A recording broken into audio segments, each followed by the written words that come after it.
देखिए कल जो मैंने आप लोग को समझाया था, समझ में आया कि नहीं? जो बताया था मैंने आप लोग को, पूरा पाषाण काल, ठीक, मतलब पुराना पाषाण मतलब पत्थर, काल मतलब समय। तो सीधा से बताया था आप लोग को 25 लाख से लेकर 20 लाख हजार ईसा पूर्व, ठीक है। और उसमें क्या क्या बना था वही बताया था आप लोग को। औजार बनाते थे भाई हड्डी का, ठीक है। उसके बाद फिर आपका आया था मध्य पाषाण काल, उसमें कुछ जागरूक हुए थे मानव। जब नव पाषाण काल हुआ तो पूर्व से जागरूक हो गए थे, ठीक। समझ था लोग ना। तो आज हम लोग पढ़ेंगे इतिहास जानने के स्रोत। ये आपका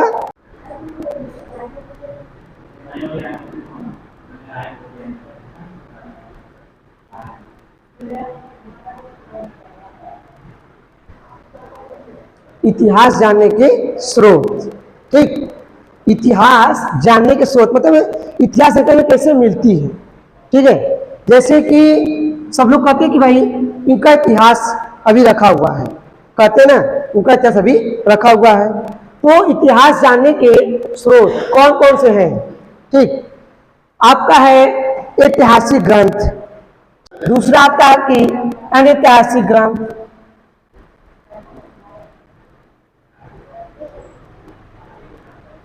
उसके बाद आपका आता है सिक्का,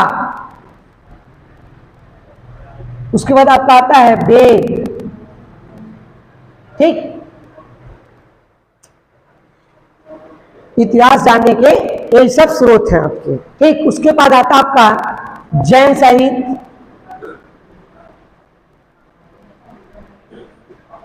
बौद्ध साहित्य। देखिए इतिहास जानने के स्रोत पहले शुरू करते आपको हम ऐतिहासिक ग्रंथ के बारे में, ठीक है।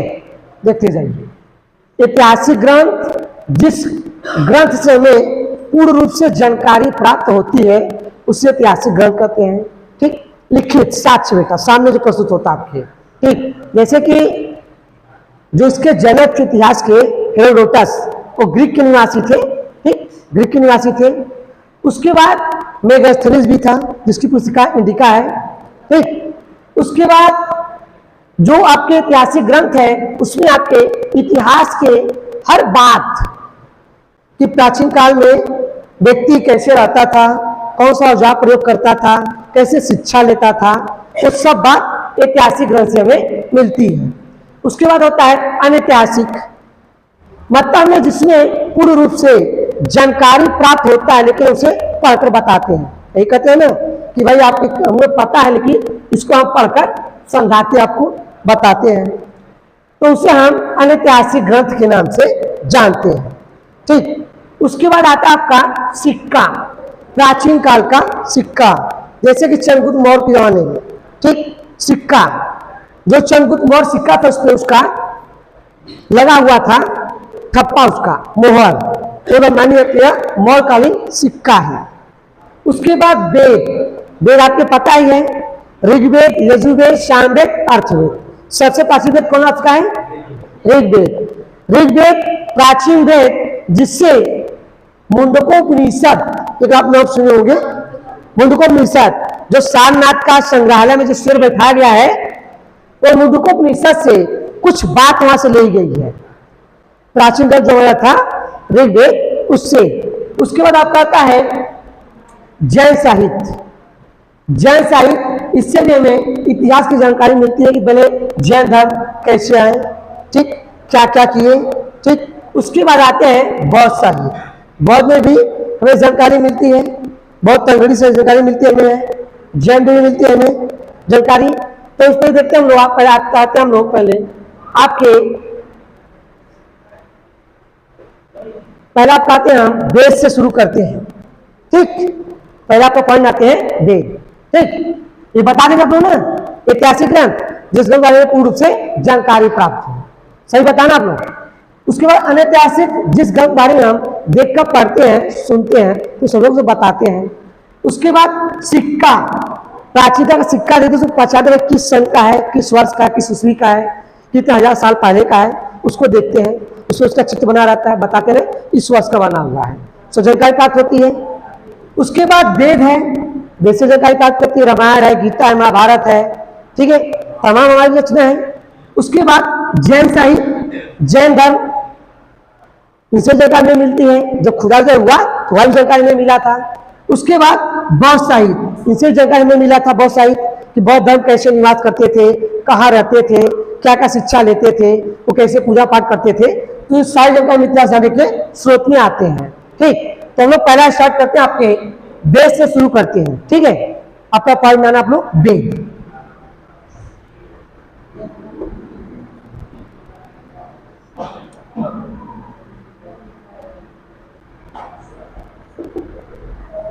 देखिए, प्राचीन भारतीय इतिहास जानने के स्रोत में पहले आपका आता है वेद। वेद हमारे कितने होते हैं? 4। कौन कौन? ऋग्वेद, ऋग्वेद, सामवेद,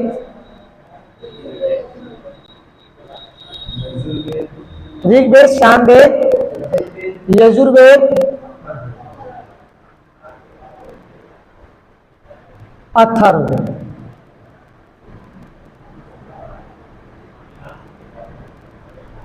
ऋग्वेद मतलब कि पुराना, जिससे कि हम लोग सरस्वती वंदना जो गाते हैं, ठीक, जो गायत्री मंत्र गाते हैं, ठीक है, वह ऋग्वेद से लिया गया है।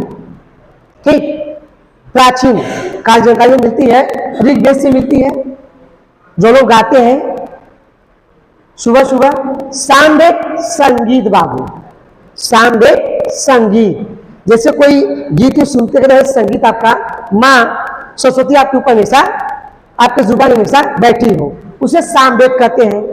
यजुर्वेद जो यज्ञ करवाते हैं कुंड में, कहते हैं ना अग्नि देवता, कहते यज्ञ देवता मतलब कि यजुर्वेद। ठीक, अग्नि। अथर्ववेद जादू टोना, इसमें जादू टोना का ज्यादा बात आता है, बुध बैताल का। ठीक, लेकिन प्राचीन में जो ऋग्वेद है, इसको प्रथम क्यों माना गया है? क्योंकि इसमें हमें बहुत सी जानकारी प्राप्त होती है। गायत्री मंत्र होता है और हमें इसमें हर मंत्र का ज्ञान मिलता है, जो भी मंत्र हम याद करते हैं। ठीक, और सामवेद में संगीत, जो हम संगीत अपना गाते हैं, सुर गाते हैं, तो आपकी जुबान बड़ा अच्छा चलिए, संगीत बड़ा सुंदर लगता है, उसे सामवेद कहते हैं। यजुर्वेद जब कहीं पर यह हवा कुंड होता है, उसे कहते हैं भाई कि उसे यजुर्वेद कहा जाता है। अथर्ववेद जादू टोना, ठीक है, और व्यक्ति भाई कि अब अथर्ववेद का पाठ करें, आपका मन मस्तिष्क सही रहेगा, कहता है, तो उसे हम अथर्ववेद कहते हैं। ठीक, ऋग्वेद प्राचीन वेद, जिससे हमें हर मंत्र की जानकारी प्राप्त होती है। सामवेद संगीत, उसके बाद यजुर्वेद यज्ञ देवता, अथर्ववेद जादू टोना। ठीक, समझाया ना। उसके बाद दूसरा पॉइंट हम लोग पढ़ते हैं आपकी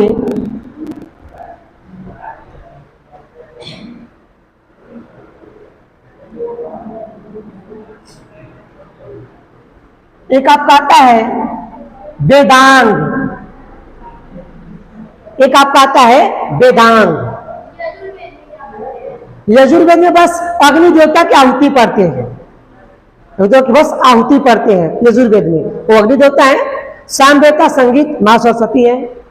अथर्ववेद जादू टोना, उससे मतलब नहीं है, लेकिन अक्सर व्यक्ति बस ऋग्वेद और सामवेद यजुर्वेद का ज्यादा प्रयोग करता है, अपने जीवन में करता है ना, कोई बात। तो अब पढ़ते हैं वेदांग। वेदांग को कहते हैं बेटा आपका शिक्षा, पहले इसका पॉइंट होता है शिक्षा, शुद्ध उच्चारण,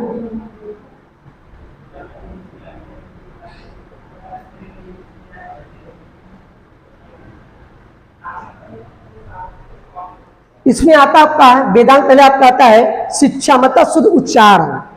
ठीक, आपका आता है शुद्ध उच्चारण, मतलब कोई भी वेद पढ़ते हैं, शिक्षा लेते हैं तो शुद्ध शुद्ध पढ़ते हैं, और कहीं काफी भूलते करते ये नहीं, आप इसको ये लिखो, तो ऐसे पढ़ा जाएगा, कहते हैं। उसके बाद फिर आता आपका कि शिक्षा के बाद आपका आता है कल्प।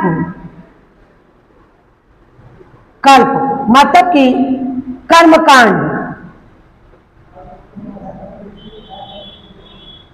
इसको कहते हैं क्रियाकर्म।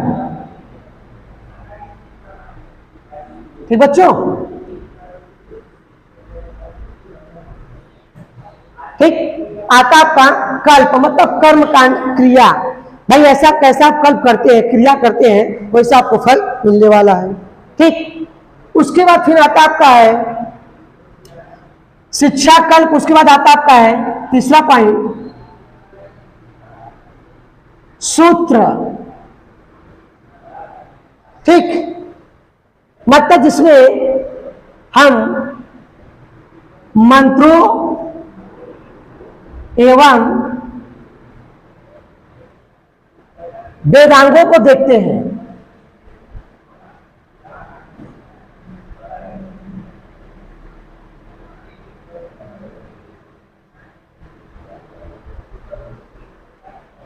शिक्षा मतलब शुद्ध उच्चार करना, अच्छे ढंग से पढ़ा कर भाई जानकारी में मिलता है इतिहास की। कल्प कर्म कांड, पहले व्यक्ति कैसे क्रियाक्रम करता था। ठीक है। उसके बाद सूत्र, मंत्र वेदांगों को देखते थे।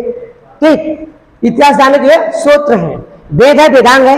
उसके बाद आपका आता है उपनिषद। ये आपका आता है उपनिषद। आता उसके बाद उपनिषद। इसका पहले अर्थ समझ लो, उपनिषद माने होता का है। उप मतलब ऊपर, निषद मतलब उपासना। उप माने होता बाबू ऊपर, होता है ऊपर। ठीक है। निषद मतलब नीचे।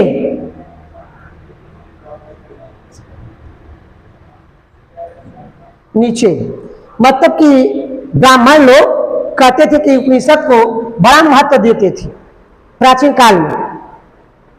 उपनिषद मतलब ऊपर, निषद मतलब नीचे, मतलब गुरु के समीप बैठ कर नीचे जो शिक्षा ग्रहण करते हैं उसे हम उपनिषद कहते हैं।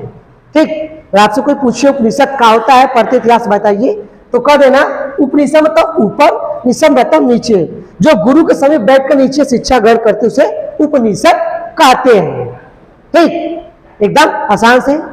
और उसके बाद उपनिषद को इतिहास जानने में बहुत बड़ा इसका महत्व है कि पहले जो ऋषि महर्षि थे शिक्षा लेने के लिए हर अपने चेलों को देते थे, तो उनको अपने आश्रम से बैठाकर देते थे ताकि उनकी भी शिक्षा रमती जाए और कब वो सब आगे बढ़ते जाते थे। ठीक। अगर आपसे कोई पूछे कि वेदांत, तो तुम बता देना भाई उसमें 3 भाग आते हैं पाठ, अच्छे से बता देना बाबू। शिक्षा बता देना, कल्प बता देना, सूत्र बता देना। ठीक। फिर पूछे भाई क्या है सूत्र और बताइए, तो बोलना उपनिषद, उपासना।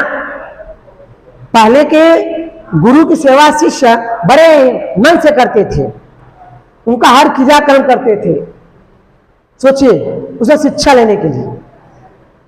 ठीक। तो वेदांग हो गया, उपनिषद हो गया, वेद हो गया। अब देखते हैं हम लोग आपका फिर आता आपका संगम साहित्य।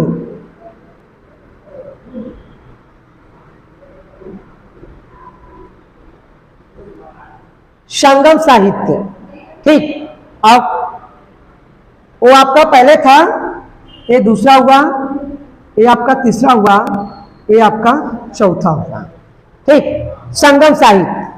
संगम साहित्य में इसमें भी हमें प्राचीन इतिहास की जानकारी पूर्ण रूप से मिलती है। ठीक, जिसे हम लोग हमेशा याद करते हैं। संगम साहित्य में आपका तमाम ग्रंथ है। ठीक, इसमें तमाम ग्रंथ है। इसमें ज्यादा से ज्यादा एक इतिहासकार हैं जिनका नाम था गोल्टेन डिफिट। गोल्टेन डिफिट।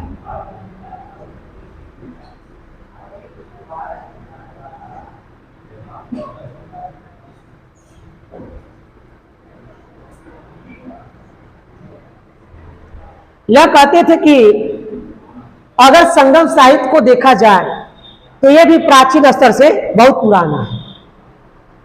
इससे भी हमें शिक्षा हमेशा मिलती है, इतिहास जानकारी मिलती है। और संगम साहित्य में अक्सर आपके पुरानी कथा कहानी, ठीक है, हर चीज की जानकारी हमें मिलती है संगम साहित्य में। ये सब इतिहास जानने के पॉइंट है, सूत्र है। ठीक, ताकि उसे हम अगर पेपर पूछ दे इतिहास के शोध बताओ आप, तो तुरंत तुरंत शुरू करना। आप लोग वेद से शुरू करना, वेद, वेदांत, मीमांसा, संदर्भ साहित्य, उसके बाद जैन साहित्य, बौद्ध साहित्य, मतलब कि इतिहास पूरे पाठ को बता देना, ताकि वह वेदांत कि बच्चा इस चीज को जानता है, समझा दिया। ठीक, उसके बाद आपका आता है जैन साहित्य। पांचों पॉइंट आपका आता है जैन साहित्य। क्या मैं बोलूं? संग मतलब कि वह साहित्य जो संगीत के मन से रमा जाए, गीत, कहानी। ठीक है, प्राचीन लोग में पहले गीत लिखते थे, कहानी लिखते थे, उसको गाथा गाते थे, समझाते थे। से पहले लोग गाना गाते कहते भाई क्या गीत गा रहे, समझ नहीं आ रहा है, कहते पहले जमाने का हमारा लोकगीत है, कहते थे, जानकारी लेते थे। पहले पुरनिया जी कहीं जाते थे तो भाई अपने सर पे गमछा रखते थे और एक हाथ में लाठी ले इसे गाते हुए, कान में खोसे हुए गाते हुए निकल जाते थे। ठीक, वो हमें जानकारी मिलता था कि भाई पहले के इतिहास को देखिए, अब के इतिहास को देखिए, परिवर्तन दिख रहा है ना। पहले व्यक्ति कैसे खेती करता था, सोचो बैल से खेती करता था। और दूसरी बात, वो पानी कैसे भरता था, पुरवट चलाकर, बैल को बांध देता था, चक्री में घूमता था बेचारा, पानी उजाता रहता था, जाता रहता था, लेकर चलता रहता था। और उसके बाद फिर आते हम लोग जैन साहित्य। ठीक, जैन साहित्य जैसे कि जैन साहित्य में आपका आता है पार्श्वनाथ, जो 84वें तीर्थंकर ऋषभदेव के बाद हुए आपके सारनाथ में जिनकी स्थली है, उससे भी हमें जैन साहित्य से भी हमें जानकारी मिलती है। ठीक, इनका साहित्य बड़ा उल्टा है, सबका 15, इनका 16 है, सबका 15 है तो इनका 16 है। इनका पट है, ठीक है, फेटी है, उड़ी है, उच्च है, मतलब इनका जैन साहित्य, मतलब कि इनको हम श्वेतांबर कहते हैं जैन साहित्य को। एक कहीं पूजा पाठ करने जाती बेटा तो पहले अपने मुंह को ढक देते, सफेद कपड़े से कर देते हैं, बस अपन की आंख खुली रहेगी। कभी देखो कभी आप लोग तो जैन धर्म वाले सफेद कपड़ा पहनते हैं और अपने नाक ऐसे, नाक ऊपर ऐसे गमछे से बटे रहेंगे। उनसे बोलेंगे तो आप नहीं बोलेंगे, पूजा पाठ कैसे अपने गुरु के सभी बैठ कर पूजा करेंगे। लेकिन बहुत साहित्य का है दिगंबर जैन कैसे इसे। ठीक, मतलब कि ये भी जैन साहित्य के समर्थक थे दिगंबर जैन। लेकिन बहुत साहित्य होता है, वह पीला कपड़ा पहनता था, पीतांबर। अगर कोई आपसे पूछे जैन साहित्य किसमें आता है, श्वेतांबर।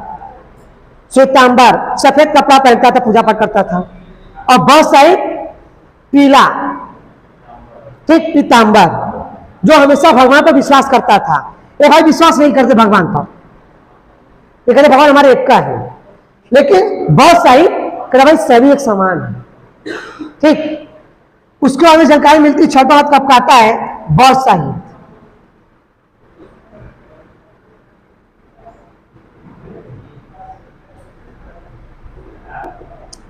इसमें आता है बौद्ध साहित्य।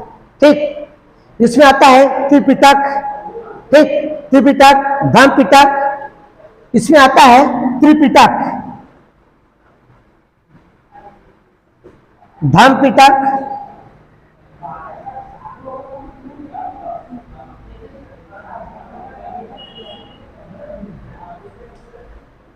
त्रिपिटक मतलब कि बौद्ध धर्म में कहते हैं कि त्रिपिटक में 3 बात को ध्यान रखते थे कि भाई किसी को दुख नहीं देंगे, हम किसी को दुख हम नहीं देंगे। दूसरी बात, किसी के धर्म को हम, मतलब कि उसके धर्म को हम नाश नहीं करेंगे। तीसरा कहते भाई कि हम कभी भी गलत वचन अपने मुंह से नहीं बोलेंगे, बौद्ध धर्म। और धम्मपिटक जो आपका उनका धर्म था भाई, तो उसमें हमेशा हम पढ़ते हैं बुद्धं शरणं गच्छामि, पढ़ते हैं ना, धम्मं मम्मं शरणं गच्छामि, तो मतलब अपने गुरु की बार बार वंदना करते हैं। तो इससे भी हमें प्राचीन इतिहास जानने के स्रोत में जानकारी मिलती रहती है। ठीक, अब आते हैं हम लोग खुदाई पर। बाबू बोले बेटा, धम्मपिटक, इसमें धर्म की चेतना करते थे। जो प्रजापति गौतमी थी, उनकी मौसी थी ना, बौद्ध धर्म में नारियों को नहीं स्थान दिया गया था। लेकिन बाद में जब सही से उनकी बात रखा गया, गौतम बुद्ध कि मौसी को, तब उनका लालन पालन मौसी ने किया था, प्रजापति गौतमी ने किया था, तभी तो आगे बढ़े। कभी कभी जाओगे आप सारनाथ, देखोगे कि प्रजापति गौतमी सरोवर तालाब बेटा ऐसे लंबा बना हुआ है, ठीक, पूरा बना हुआ है, उसकी हर जानकारी वहां पे मिलती रहती है, ठीक, धर्म पिटक में। उसके बाद धर्म पिटक के बाद जो टिपक था अभी बता दिया आपको हमने। इसके बाद आपका आता है इमारत, प्राचीन इमारत से जानकारी में मिलती है। ये समझ आए ना, बताना है। अगर मुझसे कोई पूछे प्लस जाने का स्रोत बताइए, पहले आएंगे वेद। वेद में ऋग्वेद, यजुर्वेद, सामवेद, अर्थवेद। ऋग्वेद पुराना गायत्री मंत्र, सामवेद संगीत जो वंदना करते हैं, गीत गाते हैं, यजुर्वेद अग्नि देवता, अथर्ववेद जादू टोना, ठीक। उसके बाद आते हैं वेदांत, शिक्षा, शुद्ध उच्चार करके जानकारी प्राप्त करते हैं। कल्प, कर्म कांड, क्रिया कर्म जो करते हैं। कहते भाई प्राचीन काल में कैसा आपका क्रियाक्रम था वो तो बताइए। पहले प्राचीन काल में व्यक्ति जब मर जाता था तो उसको सारे हर सामान, खाने पीने खाद्य पदार्थ जो भी था उसको सब दफना दिया जाता था। और ऐसे हो जाता कि अगर कभी खोल कर देखा कि व्यक्ति भी मरा हुआ है, एकदम ताजा लाश, कभी बोल देगा, ऐसा लेकर उसके बाल चिपकाया जाता था, सोचो उसके साथ। और उसके बाद सूत्र आपका है, मंत्र विधानों को ग्रहण करते थे वो सब देखकर अपने, ठीक। तो उनकी भी हम जाने सूत्र में बता देंगे। उपनिषद ऊपर, मतलब गुरु के साथ बैठकर, गुरु ऊपर बैठता है, शिष्य नीचे, जो शिक्षा करते उसे कहते हैं उपनिषद कहते हैं। संगम साहित्य गोलक्ष जो कहता है कि जो रचना कहानी से हमें भी प्राचीन जानकारी मिलती है। जैन साहित्य जो आपके दिगंबर जैन, पार्श्वनाथ, ऋषभदेव जो भी थे, सभी अपने धर्म से इनको भी इतिहास का स्रोत मिलता है। उसके बाद आते हैं बौद्ध साहित्य, त्रिपिटक जो 3 बात बताए थे। धर्म पिटक, धर्म में क्या धर्म में कौन कौन निवास कर सकता है, कौन नहीं कर सकता है। एक बार गौतम बुद्ध के साथ घटना घटी थी, पता होगा आप लोग को, जानते होंगे आप लोग। जैसे कि उनका शिष्य उनको सुअर का चर्बी खिला दिया था, उनका धर्म नाश हो गया था बाबू, पता है ना, नाश हो गया। लेकिन फिर भी सोचो कितनी कठिनाई से उस धर्म को आगे बढ़ाएं। सोचिए, उनकी गाथा हम लोग गाते रहते हैं, सोचिए ऐसी बात हम लोग को कहते रहते हैं। उसके बाद फिर हम लोग अब चलते हैं इमारतें पर, ठीक। याद समझ आपको ना, बताना अच्छे से।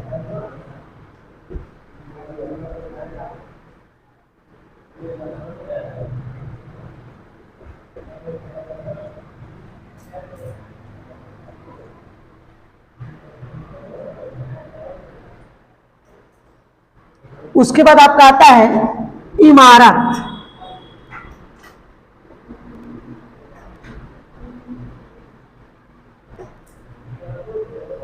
इतिहास जानने के स्रोत में इमारत से भी जानकारी मिलती है। प्राचीन, जैसे कि सारनाथ के भी जाओगे आप देखोगे प्राचीन काल का जो बना हुआ है मूर्ति और मंदिर, कितने पतिल टुकड़े ईटा है, एकदम पतिल पतिल है ना, कितना पतिल टिकड़ा है। सोचो उससे जानकारी मिलती है कि भाई कैसे बनाए होंगे लोग, सो कैसे जोड़े होंगे, एक पे एक रखे गए हैं पूरा, ये सुंदर लगता है। उससे हमें जानकारी मिलती है भाई किस काल का है और किस युग का है, वही पता चलता है। जैसे कि जो आपका जो बौद्ध स्तंभ है बना हुआ, उसमें जाओ कभी, आप कभी अंदर कभी प्रवेश करो तो वहां पे लोहे का आकार का एक सुंदर चित्र बनाया है, मिट्टी जैसा, कोई पत्थर है, कोई सोचा कि लोहा नहीं है, वह इमारत बनाया हुआ है ईंटे के द्वारा, और देखने बड़ा सुंदर लगता है, देखने बड़ा सुंदर लगता है। उससे हमें जानकारी बार बार मिलती है। जैसे प्राचीन बात देख लो, जैसे कि आपका चुनार का किला हो गया, उसके बाद फिर आपका हो गया रामनगर का किला हो गया,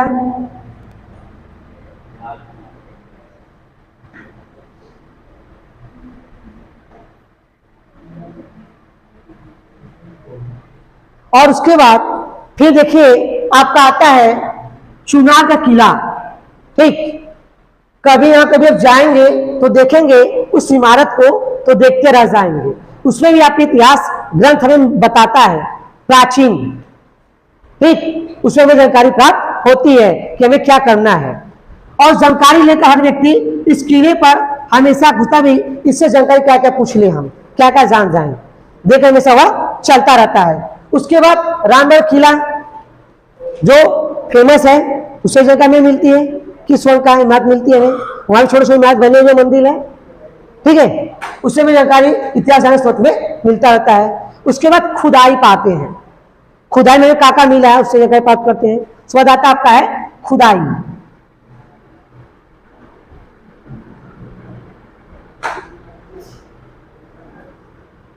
जैसे कि खुदाई हुई आपके, वो तो कहते हैं कि खुदाई आपके आज से लगभग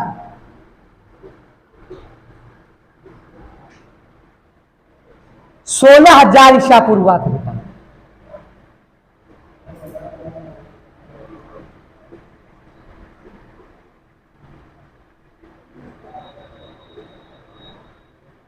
जिसमें हमें पूर्ण रूप से जानकारी मिलती है। जैसे कि खुदाई जब हुई तो हमें पहले मूर्ति मिली, 3 मूर्ति मिली, ठीक है, 3 धर्म का मिला, ठीक है, 3 धर्म का मिला खुदाई जब हुई हमें, तो उसमें पहला मूर्ति जो मिला उसपे भगवान विष्णु की, ठीक है, चक्र का मिला, ठीक। दूसरा हमें गाय का चित्र मिला, गौ माता का। तीसरा चित्र हमें मिला आपके जंगल का, वन देवता का, ठीक।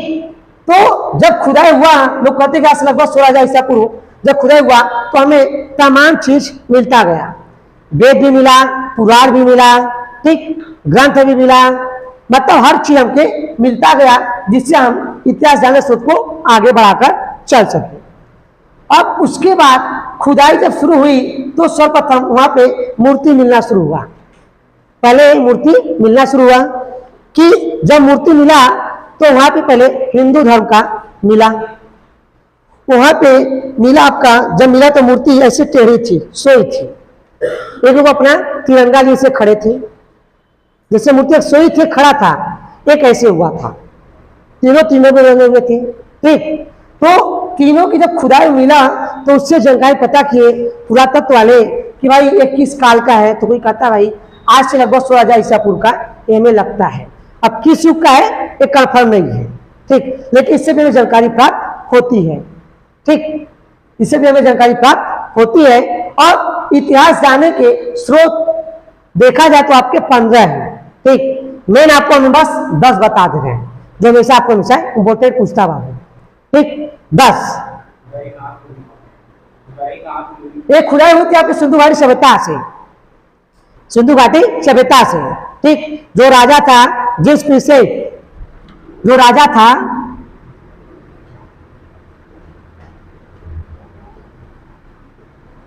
उसी के संरक्षक में हुआ था खुदाई।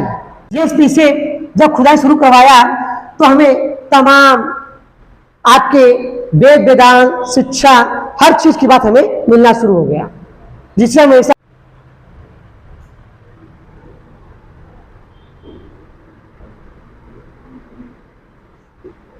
उसके बाद आता है पात्र। पात्र मैंने क्या होता है, परिचय देना। पात्र मैंने क्या होता है, परिचय देना। जैसे तो खुदाई हुई तो कुल्हड़ मिला बाबू, जो गगरी कहते हैं ना, वो मिला, और प्राचीन काल का औजार मिला, जो कल आपको बताया था औजार, वो प्राचीन का औजार मिला हमें खुदाई जब हुआ। उससे भी हमें पात्र से जानकारी बार बार मिलती है इतिहास के सूत्र में कि भाई पात्र से जानकारी हमें मिलती है कि उस जमाने व्यक्ति क्या कर रखा था अंदर, उसको भी पात्र समझाता बताता है, ठीक। उसके बाद फिर आपका आता है 10वां नंबर पे, अंत में आपका आता है धार्मिक।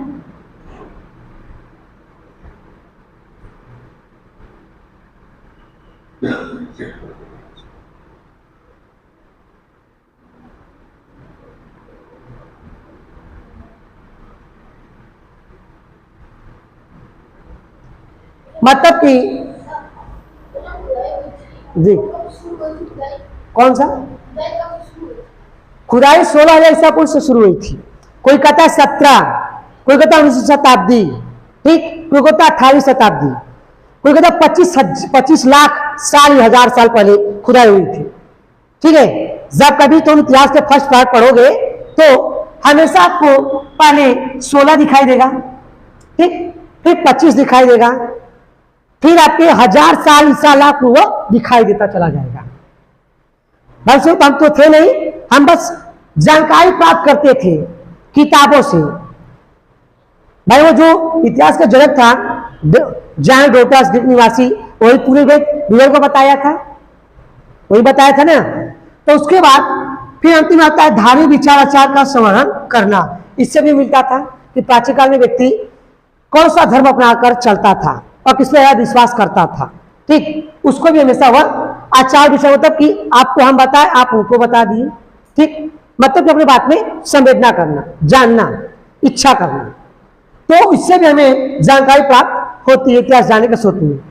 बस आपका यही रहता है, ठीक। अगर आपसे कोई पूछे इतिहास जानने के स्रोत तो आप बता देना बेटा, पहला आता है वेद, ठीक, वेद में आता है ऋग्वेद, प्राचीन वेद, यजुर्वेद, ठीक, सामवेद, अथर्ववेद, सबकी गणना अलग अलग है। ऋग्वेद भाई आपका गायत्री मंत्र है, सामवेद संगीत से है, यजुर्वेद अग्नि देवता है, अथर्ववेद जागृत होना है। उसके बाद आता है आपका वेदांग, ठीक है, शिक्षा कल्प सूत्र है, ठीक। उसके बाद आपका आता है, उसके बाद आपका जो पॉइंट लिखा था आपका, हाँ, उपनिषद, ठीक, उपनिषद मतलब उपासना करना, गुरु से बैठकर उपासना करना, ठीक है, उससे मिलता जानकारी हमें। उसके बाद संगम साहित्य है, ठीक, उससे भी मिलता है। उसके बाद जैन साहित्य, जैन धर्म से भी मिलता है, बौद्ध साहित्य से मिलता है। उसके बाद इमारत से मिलता है प्राचीन काल की। कभी कहीं कोई जाता घूमने के लिए, कभी जाओ आप लोग, उसकी जानकारी रखा करो किस वर्ष का बना हुआ है, कौन खुदाई करवाया था, वहां पर लिखा रहता है, पता किया जाता है। नहीं कि बस चले घूमे चले आए, हम गए घूम कर आगे, अच्छे से गए, जानकारी लो उसे क्या कैसे बना था, कौन बनवाया था, इसमें बस घूमने गए चले आए हैं। तो अगर बस हम घूमने गए थे और आपसे कोई पूछ दिया भाई ऐतिहासिक स्थल गए थे घूमने, क्या जानकारी आपको प्राप्त हुआ, बता सकते हैं आप, पूछेगा आपसे ना। जैसे आप बोल देंगे सारनाथ गए घूमने के लिए, बताए भाई सारनाथ में प्रथम देश कौन दिया था, और आपको पता है वो कहें कि देखेंगे उन्हीं को, ये समझ नहीं आएगा कौन दिए थे। 5 चीज को दिए थे, दिए थे ना गौतम बुद्ध ने, प्रथम देश दिए थे। और विश्व अभी भी आज सुरक्षित आपका है ना, तो बता देंगे आप। उसके बाद खुदाई से भी मिलती है, आज से लगभग 100,000 ईसा पूर्व से जगह में मिलती है। उसके बाद पात्र परिचय भी देते हैं हम लोग। पहले प्राचीन काल में बेल पत्र होता था, एक पत्र होता था, उससे लिखकर व्यक्ति समाचार पहुंचाता था बेटा। बेल पत्र होता था, एक पत्ती होती थी बड़ी सी, उस पर लिखा जाता था पत्र, जानकारी से मिलती, बेल पत्र से मिलती थी।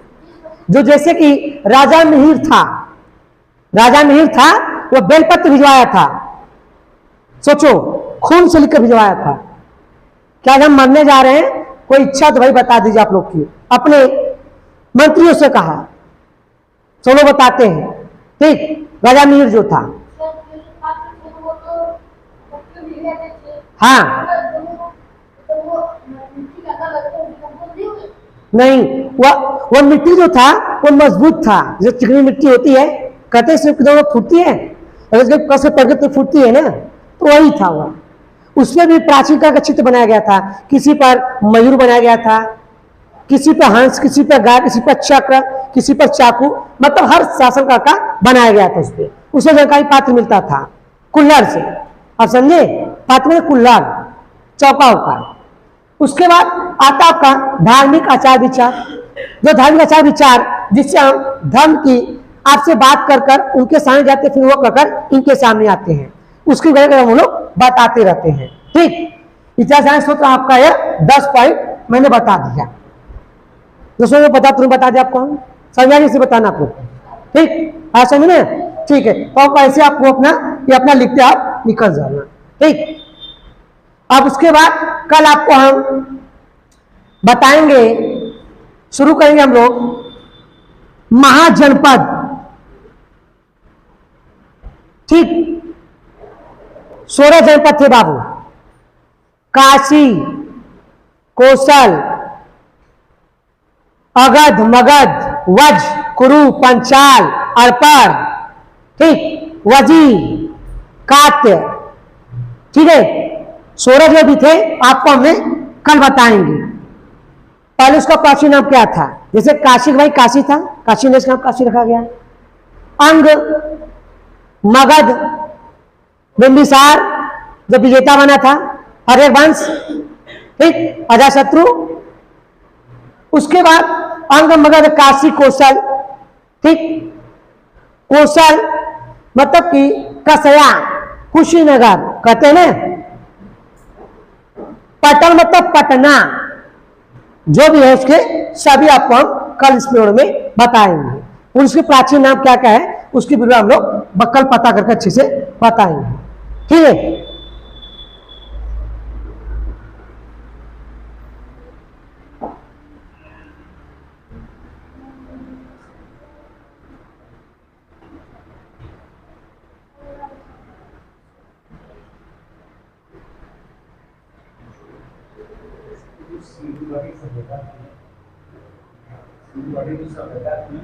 हाँ ताकि नहीं बाबू, उसमें आपकी जो खुदाई हुई तो उसमें नदियां मिली। सिंधुघाटी सभ्यता में नदियां मिली थी। नदी किनारे जैसा नगर बसे हुए थे, 7 नगर बसे हुए थे। हाँ, जैसे पहले प्राचीन में जब घर बनता था, ठीक, तो एक घर बन गया, जैसे कि एक कुंड बन गया तो इसी के अंदर एक और कुंड बन जाता था, ठीक, और उसी के अंदर फिर एक कुंड बन जाता था। तो भाई ये ढका, उसके बाद ये ढका, फिर ये आ गया ऊपर, ऐसे आते हुए आते खेत में ढक जाता था पूरा, ठीक। और उसकी भी जानकारी हमारे इतिहासकार बताते हैं। जो आपने पूछा, सही क्वेश्चन किया है, उसको भी इतिहासकार हमारे बताते हैं कि हमें भी उन इतिहासकारों की मदद से हमें ये जानकारी प्राप्त होती है कैसे वो ढका था, ठीक। भाई नदी किनारे बसे हुए थे, नगर थे, कैसे वाले व्यक्ति रहता था। भाई कैसे व्यक्ति, पहले वह गुफा में निवास करता था। पहले मानो गुफा में निवास करता था ना, खजराव में ढककर रहता था ऐसे ना, तो ठंडी न लगे। जब वो आग की खोज किया पूरा प्रसार काल में तो उसे ज्ञान हुआ ना, तब लगा भाई भुना मांस खाने, तब याद हुआ। फिर मल प्रसार काल उसमें औजार की जरूरत पड़ गई कि भाई चले साइकिल के ऊपर व्यापार करें अपना, कुछ कमाने के निकले। नव प्रसार काल पूरा बदल गया, कृषि में जानकारी हो गई उनको, शिक्षा का हो गया, धर्म का हो गया, हर बात में वो आगे बढ़ते चले गए। तो वह नदी किनारे सिंधुघाटी सभ्यता बहुत ही प्राचीन सभ्यता है, ठीक। इसकी भी जानकारी हमें हर इतिहासकार के से मिलता रहता है, ठीक।